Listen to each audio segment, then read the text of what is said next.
Do not come here, because See. wait. Okay, ready? Go. Good I morning, like here good morning, Miss Ethel and friends.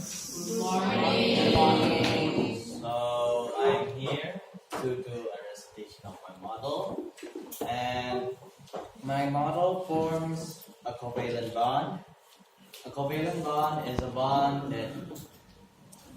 that shares a pair of electrons between two atoms or more, and this covalent bond involves hydrogen and chlorine. Hydrogen has an atomic number of 1 and chlorine has an atomic number of 17. So,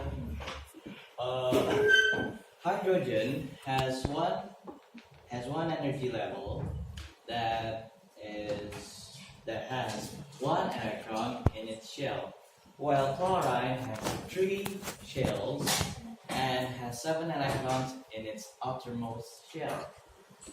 And then this covalent bond is formed because of the sharing of these atoms' electrons. So hydrogen shared 1 electron to chlorine as well as chlorine to hydrogen. Because this is a covalent bond, the electrostatic attraction between these two atoms are very weak. So their boiling and melting point is very low. And the uses of this hydrochloric acid is to purify common salt and to manufacture glue. And that's all. Thank you very much.